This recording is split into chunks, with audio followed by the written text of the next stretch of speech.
tutti ragazzi e benvenuti in questo nuovo video.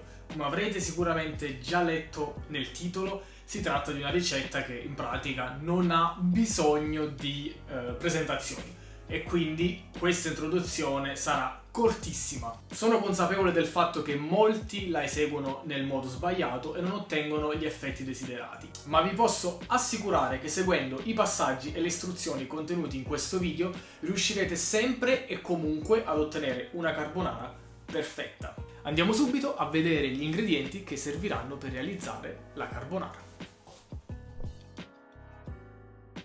Per realizzare la carbonara occorreranno pochissimi ingredienti.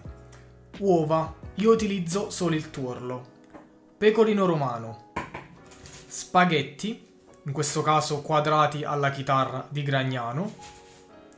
Pepe nero, fresco macinato al momento, e guanciale. Andiamo subito alla preparazione.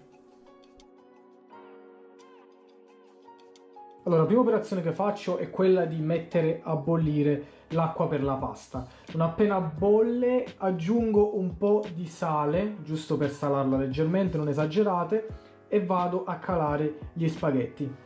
Nella pentola inizio subito a rosolare il guanciale. Quindi inizio con una rosolatura leggera del guanciale in modo da fargli rilasciare tutto il grasso lentamente, perché il grasso ci servirà dopo e sarà fondamentale. In padella il guanciale sta andando, come vedete diventa traslucido e inizia a rilasciare il grasso.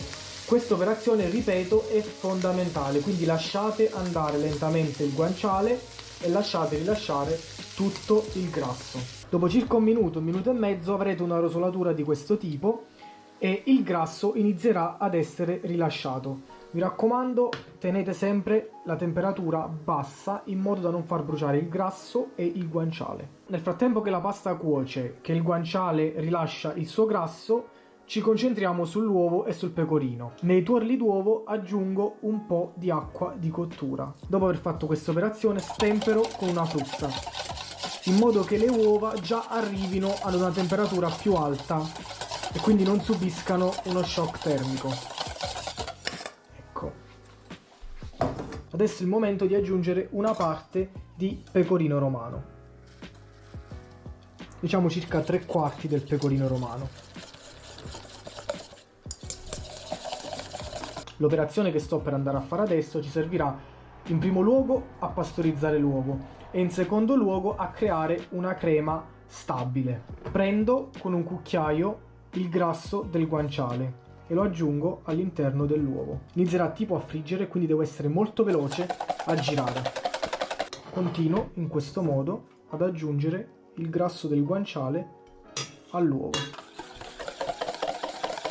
Quando la mia crema si sarà quasi formata, aggiungo la parte restante di pecorino romano. E continuo l'operazione.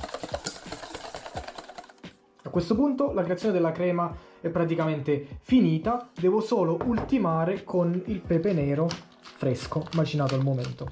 Vi ricordo che è una carbonara, quindi giù di pepe pesante. Penso che questa quantità possa bastare. Mescoliamo il tutto e mettiamo da parte.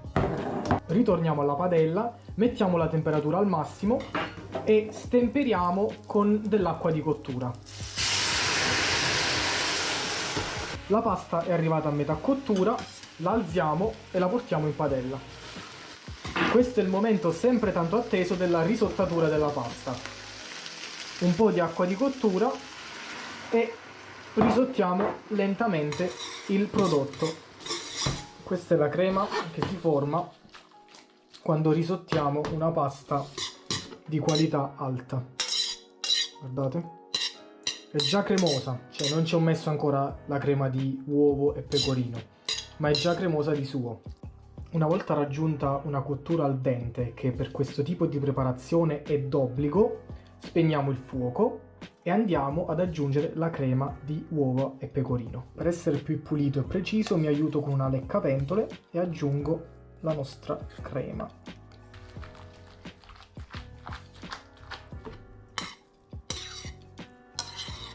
Se rifarete questa ricetta con tutti i passaggi come ve l'ho proposta io, otterrete una carbonara con questo livello di cremosità. che penso non sia tanto male.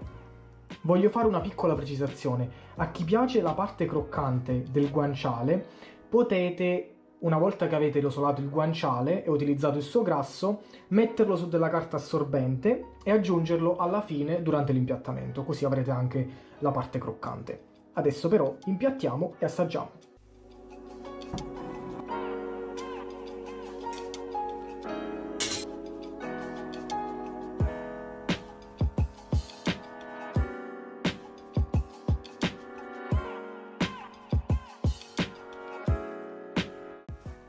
Questo è il piatto terminato. Concludiamo con una grattatina di pepe nero fresco macinato al momento. Questo è il piatto terminato.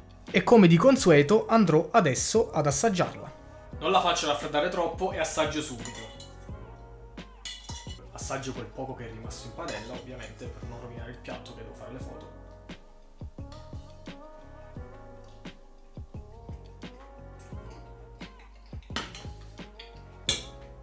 Ragazzi, è porno, cioè non mi va di aggiungere più nulla. Provatela a casa, provate questo tipo di preparazione e sono sicuro che a tutti voi uscirà una carbonara perfetta. Io ringrazio tutti quelli che sono arrivati fino a questo punto del video. Se il video vi è piaciuto mettete un bel mi piace, se il canale vi piace iscrivetevi, mi aiuterete tantissimo e come sempre vi do appuntamento alla prossima settimana. Ciao a tutti!